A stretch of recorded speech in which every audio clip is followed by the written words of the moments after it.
주제로 넘어갑니다.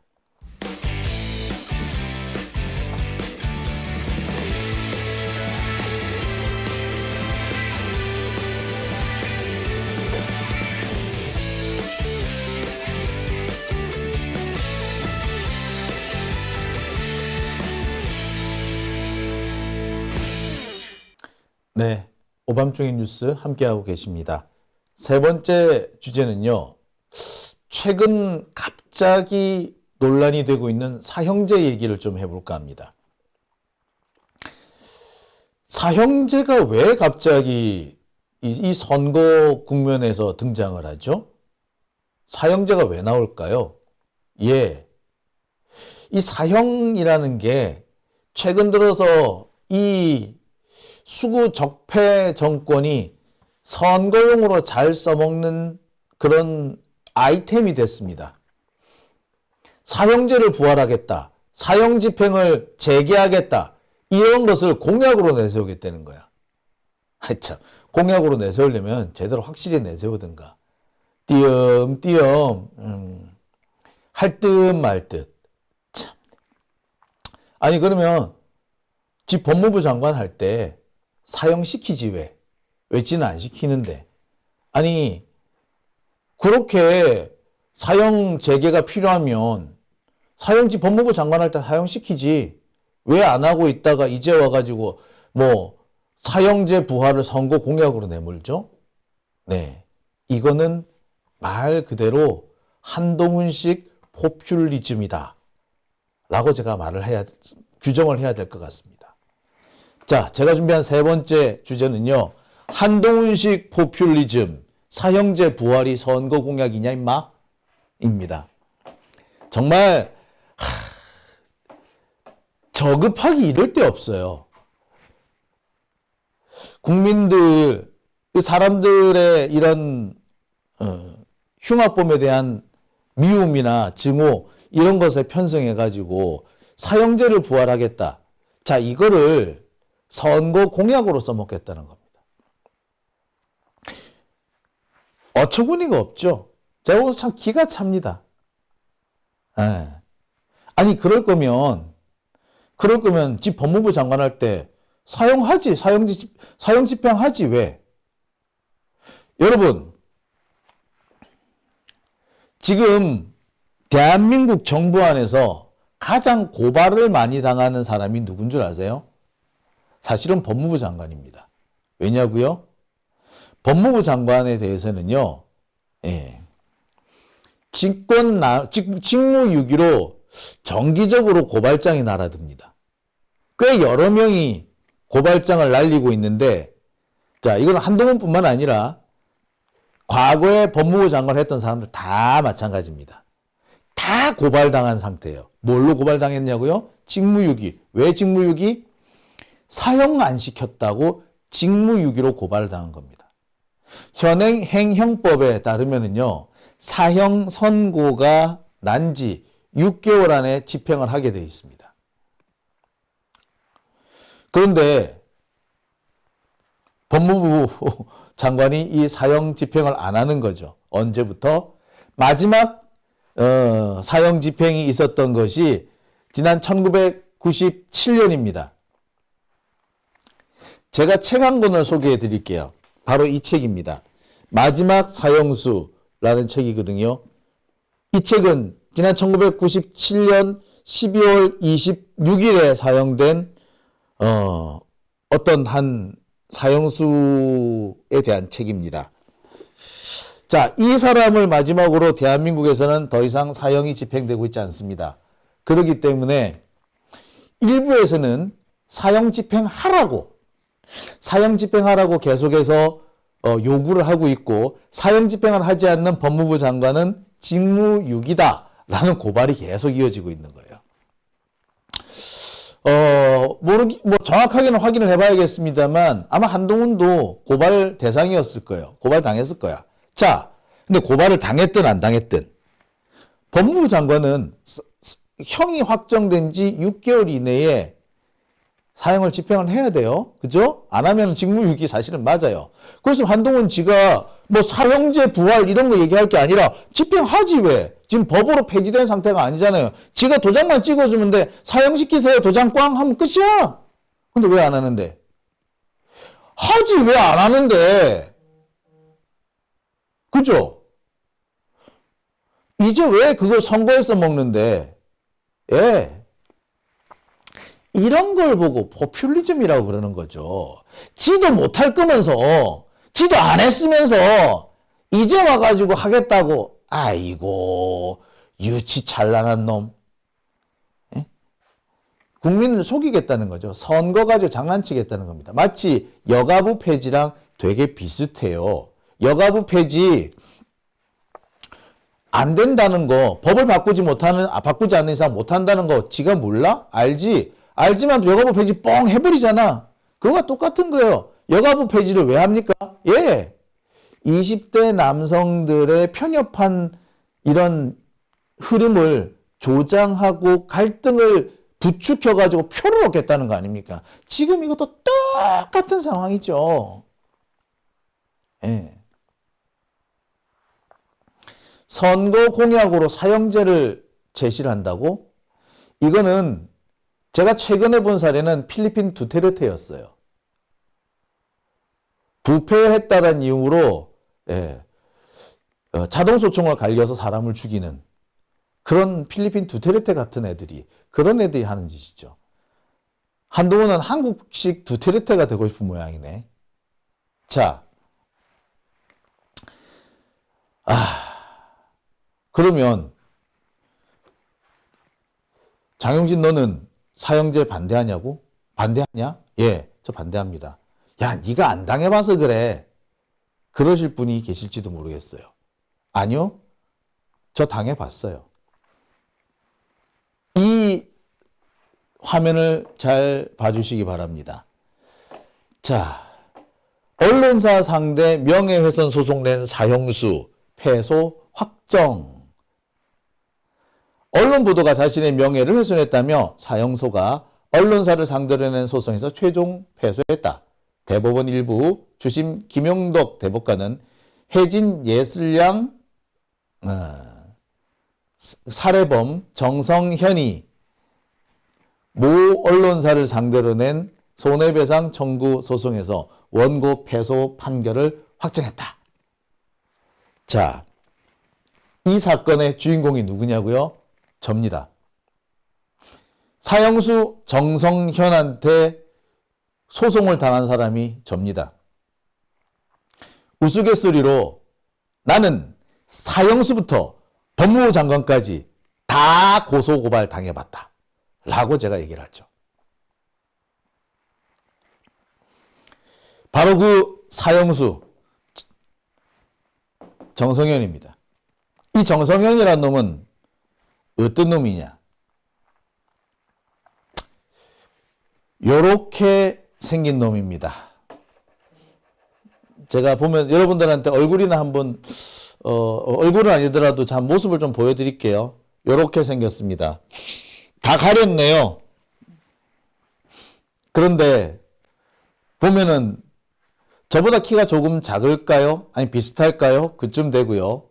되게 몸이 많이 불었어요. 등치가 커요.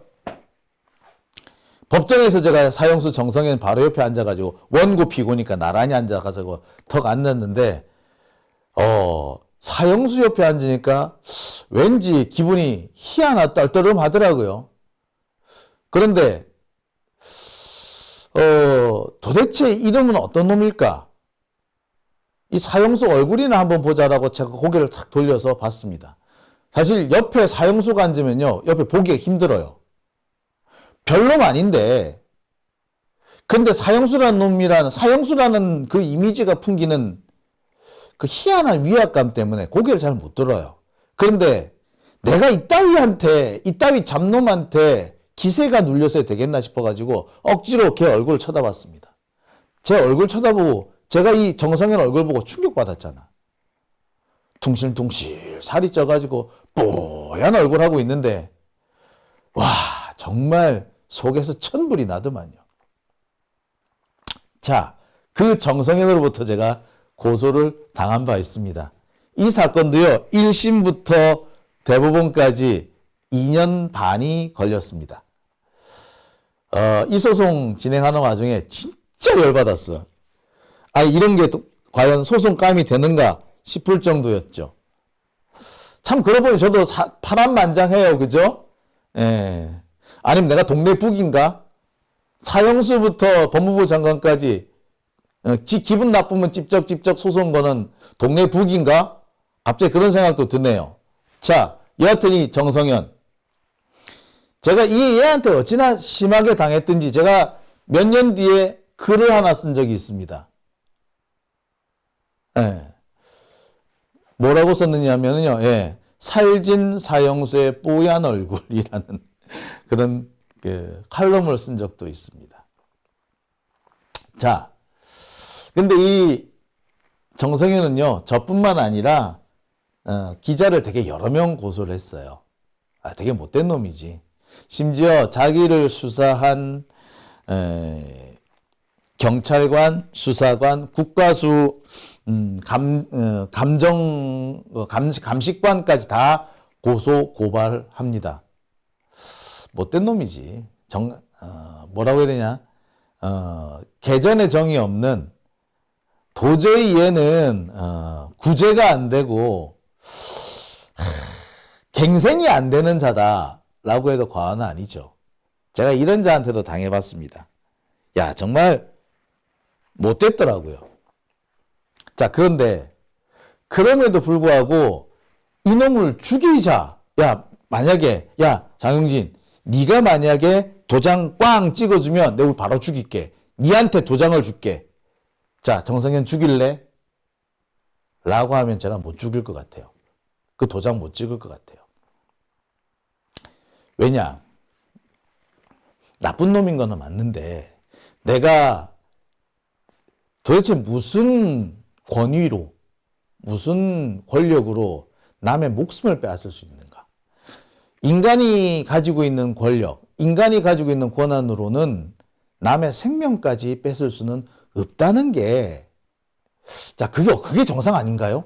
자, 그래서 바로 그 점 때문에 사형이 지금까지 우리나라에 집행이 안 되는 겁니다. 그리고 사형을 집행하는 사람이 있죠. 교도관들이 사형을 집행합니다. 근데 그 교도관들이요, 사형 집행을 한번 하면요, 평생을 트라우마로 삽니다.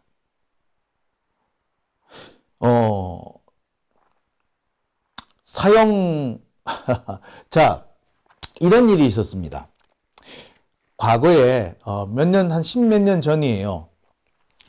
임진강에 어떤 사람이 튜브를 타고 월북을 시도했던 적이 있습니다. 임진강에서 월북 시도하고 있다는 게 들통이 나니까, 발견이 되니까, 인근 부대에서 처음엔 위협 사격을 합니다.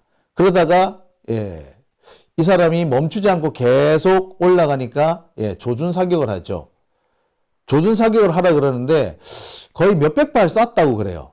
근데 실제로 그 사람, 월북을 시도한 사람은 몇 발 맞은 줄 아세요? 네. 12발 맞았답니다.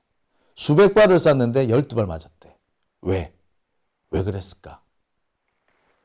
병사들이 조준을 하고 있으면서도 거길 딱 맞추지를 못하겠더래. 명령이 내려왔고 사살하는 게 맞는데 막상 내 총으로는 그걸 갈기기 싫더라는 거야. 그러니까 애들이 자꾸 딴 데를 쏜 거야. 근처를 쏜 거야. 그러다가 근처 쏘던 총 중에 잘못 날아간 총이 걔한테 맞은 거지. 이게 되게 웃기는 얘기고 황당한 얘기인데요. 그렇습니다. 자, 좋아. 사형제 부활하면은 한동훈 지가 사형 집행할 거야? 지가 사형수 목에 목 매달을 거야? 아니잖아. 교도관들이 목을 매달아야 돼요. 사형 집행을 해야 돼. 그 사형 집행하는 분들은 뭔죄인데? 자, 이런저런 여러 가지 이유들을 고려해서 더 이상 우리나라는 사형 집행을 안 하는 겁니다. 그런데 감히 선거 표를 얻기 위해서 사형제 부활하겠다고? 아니 그렇게 사형제 부활하고 싶으면 네가 법무부 장관일 때 하지.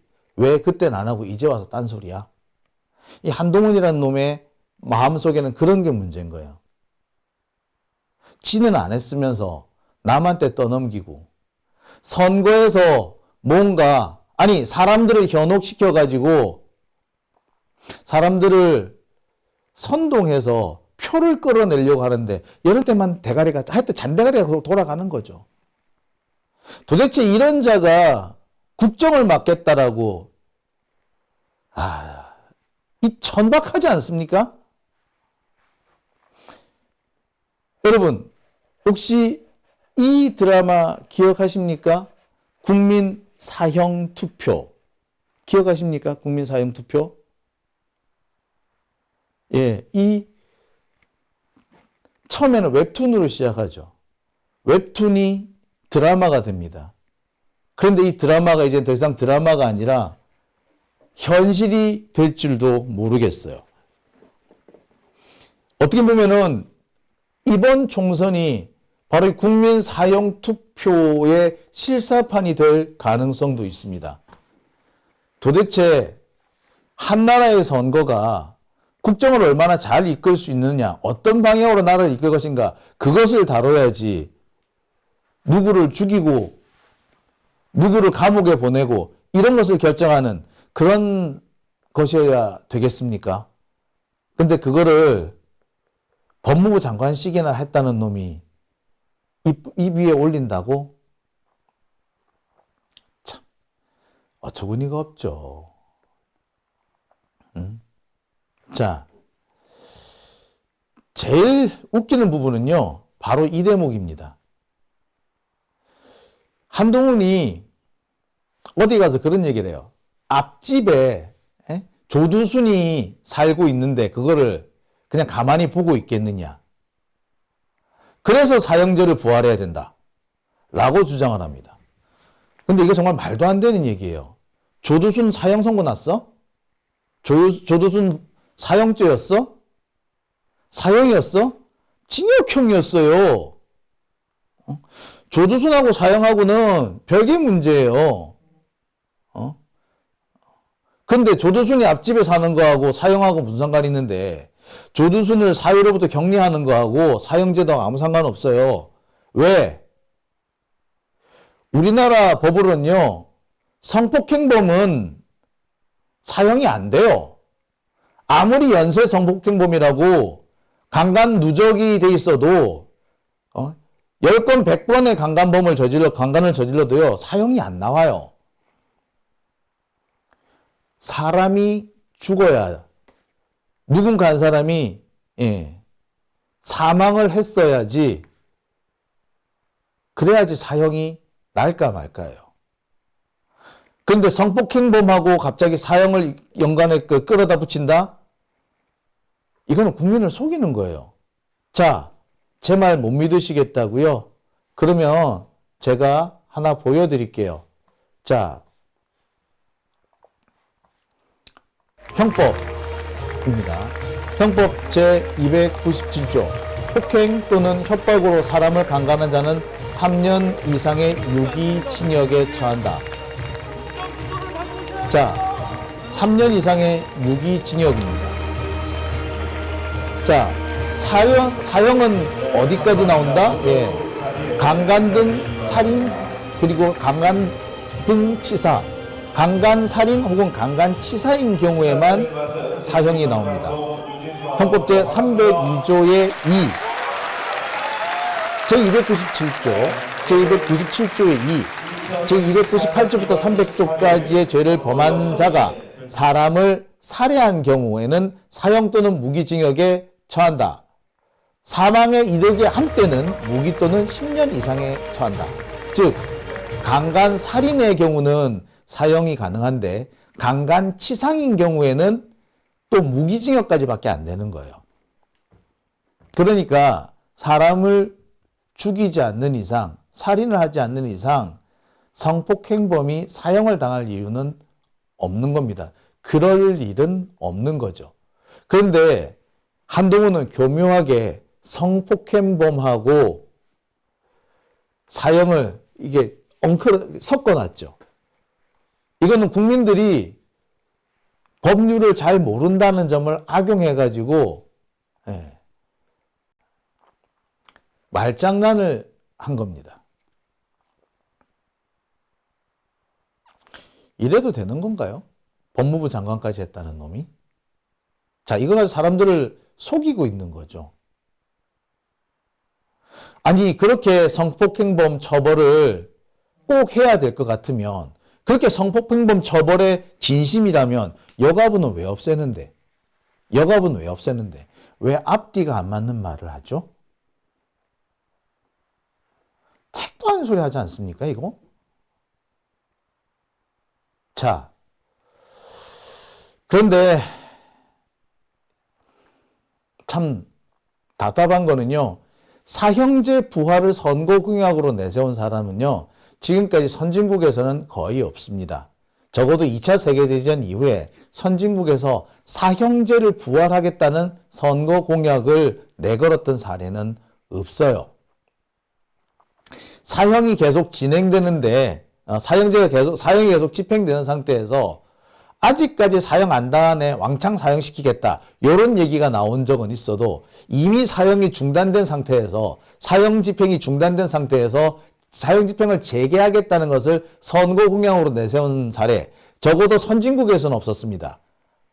말씀드렸듯이 후진국에서는 있어요. 필리핀 같은 경우가 대표적인 얘기죠. 이런 걸 보고 전형적으로 극우 논리라고 합니다. 처음 시작은 흉악범을 처벌하겠다는 것이 사형제 부활의 이유입니다. 하지만 이 사형제는요, 처음에는 흉악범을 처벌하는 것에서 시작을 하지만 점점 경제사범, 그 다음에는 정치범까지 확장될 수밖에 없어요. 원래 그래요. 이 형벌이라는 제도가 그렇습니다.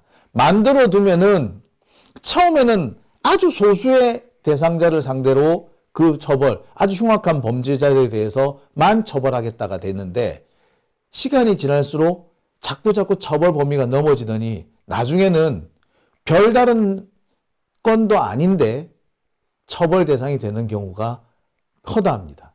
대표적인 것이 정치범을 사형시키는 겁니다.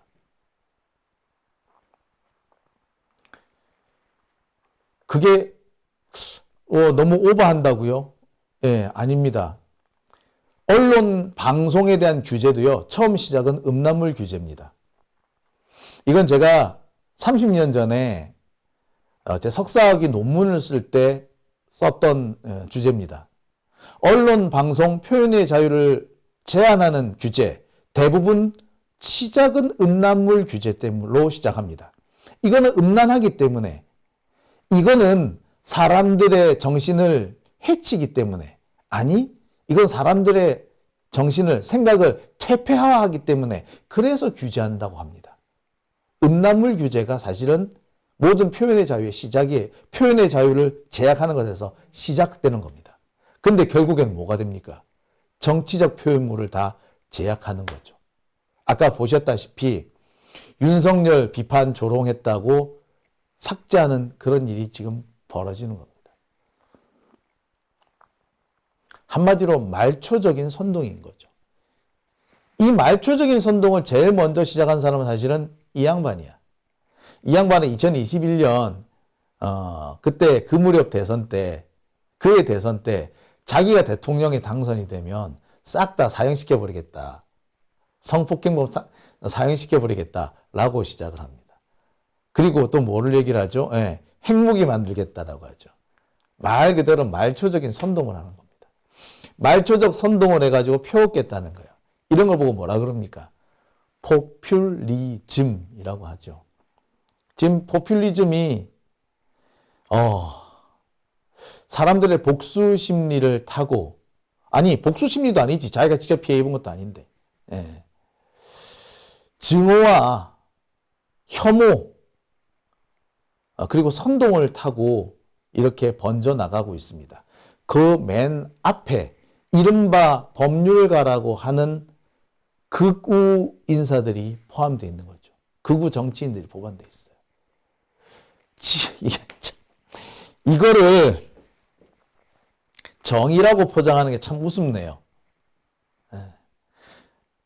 아니, 한동훈 같은 자가 정의를 원한다는 게 웃기죠. 예. 지 딸 논문 그 얘기 좀 했다고 아동학대죄로 고발하는 그런 자가 무슨 정의를 운운합니까? 지 새끼는 너무나도 소중하고 남의 새끼는 짓밟아도 되는 그런 불리한 놈이 어떻게 법무장관을 했는지 모르겠네요. 참. 화가 납니다. 예, 정말, 참, 이런 세상이 참 계속 이어지고 있다는 것이 너무나도 서글프네요.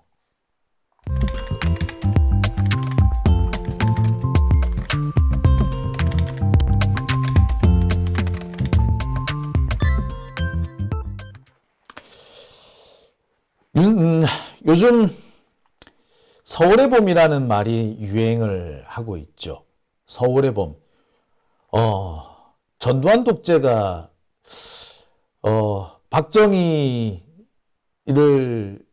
전두환 독재가 시민들의 열망을 짓밟고 올라서던 1980년 그날을 보고 보통 서울의 봄이라고 합니다. 그래서 전두환은 서울의 봄을 짓밟고 권력을 잡았다라고 얘기를 하죠.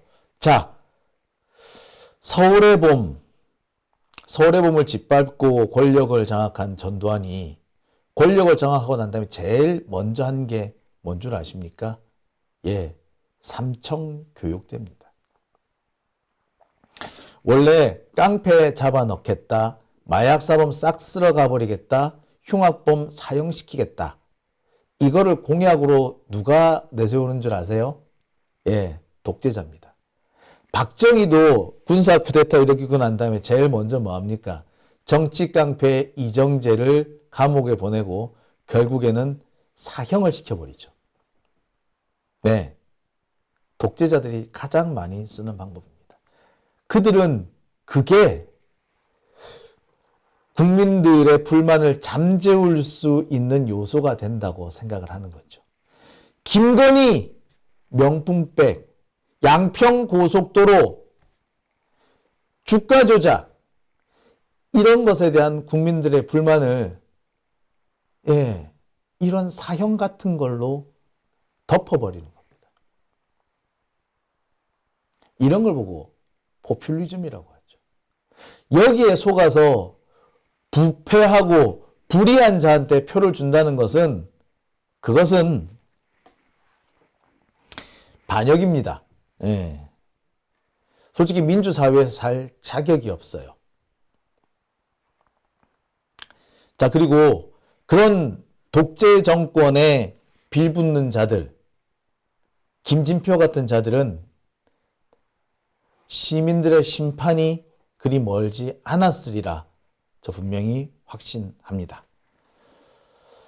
자, 오밤중의 뉴스 함께하고 계십니다.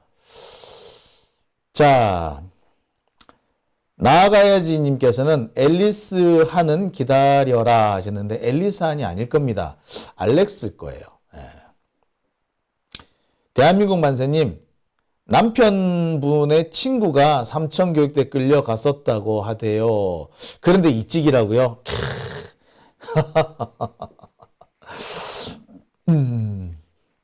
참 뭐라고 말은 못하겠네요. U752, U752님, SNL 주기자한테 풍자는 괜찮다고 하지 않았나? 그렇죠. 당시 주현영 씨하고 인터뷰를 하면서 풍자 따 그런 거는 괜찮다라고 얘기를 했죠. 그런데 지금 또 질문하면 그럴 겁니다. 이건 풍자가 아니죠? 가짜뉴스죠? 예. 항상 그런 식이에요. 검사놈들이 하는 짓이 그래요. 정치 검사들은 항상 그래요. 항상 핑계를 대고 도망갈 구멍을 만들어 놓죠. 예. 그게 단순히 어떤 핑계거리를 찾는 거면 말장난이라고 부르고요. 법정에서 그런 짓을 하는 걸 보고 우리는 법기술이라고 부릅니다. 법기술과 말장난의 달인들이죠. 그 대표자가 한동훈이다 라고 해도 과언 아닐 겁니다. 자, 오밤중의 뉴스 함께하고 계십니다. 자, S최님, 대학생이 아동인가요? 아, 그때는 고등학생이었거든요. 참 답답합니다. 예. 무브니스님, 네, 히틀러와 게벨스라고 하셨고요. 정윤정님, 혐오 조장이라고도 하셨습니다. 그러게요. 자, 오밤중의 뉴스 함께하고 계십니다. 자, 예. 지금 시각이 벌써 1시 21분을 지나고 있네요. 제가 이 방송을 좀 늦게 출발하니까 아무래도 이 방송 들어오신 분들 숫자가 많이 줄었네요. 예. 내일은요 다시 조금 일찍 할 수 있도록 하겠습니다. 자, 오밤중의 뉴스 오늘은 제가 여기서 마치겠습니다. 내일 이 시간 또 여러분들을 찾아뵙겠습니다. 후원해 주신 분들